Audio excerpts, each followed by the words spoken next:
Bien, otra cosa que tenemos que tener en cuenta es qué quieres tú que el negocio te dé, ¿vale? O sea, está muy bien lo que hemos ido viendo de la misión, la visión. Yo creo que todo eso tiene mucho sentido, pues eso, para las condiciones iniciales, etcétera. Pero hay muchos emprendedores que no empiezan con un plan, por lo menos a mí me pasó al principio. ¿Qué quiero que me dé el negocio a mí? O sea, al final lo estamos empezando porque queremos seguramente solventar algo, ayudar a gente, etcétera. Pero también tenemos que tener una especie de inicio mental de qué queremos que el negocio nos acabe aportando. Porque muchas de nuestras decisiones tenderán a ir en relación a eso. Pensemos que al final tu negocio puedes tenerlo en diferentes fases. En siguientes módulos ya veremos las fases que pueden haber para escalar y crecer. Pero, por ejemplo, hay un estudio que se hizo en Harvard que preguntaron a un montón de pequeños y medianos empresarios si querían crecer sus negocios. Y sorprendentemente el 48% de ellos dijeron que no. ¿Qué nos está diciendo eso? Que hay gente que, obviamente hay gente que no sabe cómo hacer crecer el negocio y no hay otra, ¿no?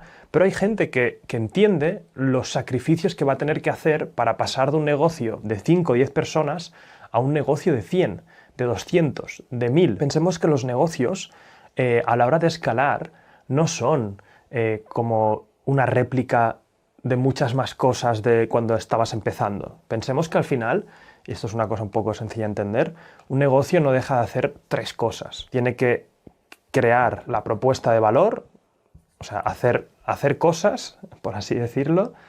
Tiene que venderlas, o sea, entender cómo venderlas. Y por último, tiene que haber un soporte que ayude a estas 2 actividades, ¿vale? Así, a grosso modo, esto es básicamente lo que hacemos.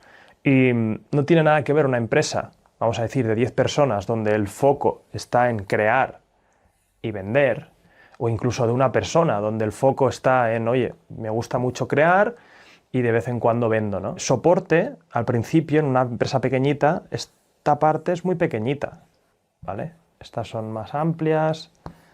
Pero ¿qué es lo que pasa? Si esto lo hacemos crecer, el soporte cada vez se hace más grande. ¿Por qué? Porque cada vez que entra más gente necesitas más managers, necesitas gestionar al personal, necesitas hacer muchas más cosas que van a sacarte tiempo de aquí. Y quizás no es lo que quieres, dedicarle 3, 5 años a que el soporte esté correcto para que el resto siga creciendo. Obviamente al final te puedes salir del negocio, ¿no?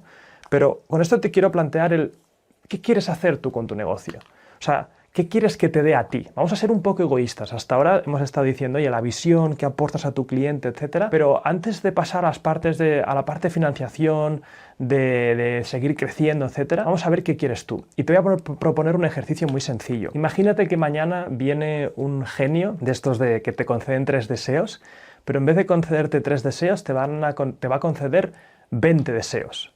¿Vale? Y quiero que apuntes esos 20 deseos, que por así decirlo, estos 20 deseos son los deseos hacia la empresa, ¿vale? Imagínate si tú le pudieras pedir 20 cosas que te dé la empresa a ti, ¿qué apuntarías? Y apúntalos en cualquier orden y luego si quieres priorízalos para ver qué es lo que más te importa. Pues por ejemplo, y sé específico, ¿no? Pues me gustaría que me diera al menos, no sé, 5.000 euros al mes para poder pagar mis gastos, tal.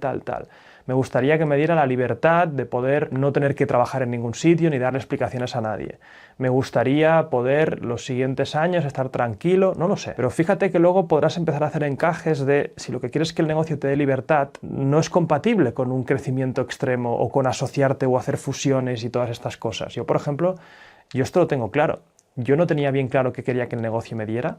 Y una de las cosas que me encantaba, que me estaba dando mi negocio, era la libertad de poder hacer lo que quisiera, cuando quisiera, con quien quisiera. Y me asocié porque había otra cosa que también quería que me diera el negocio, que ahí vi que había una discrepancia, que era crecer, crecer y crecer.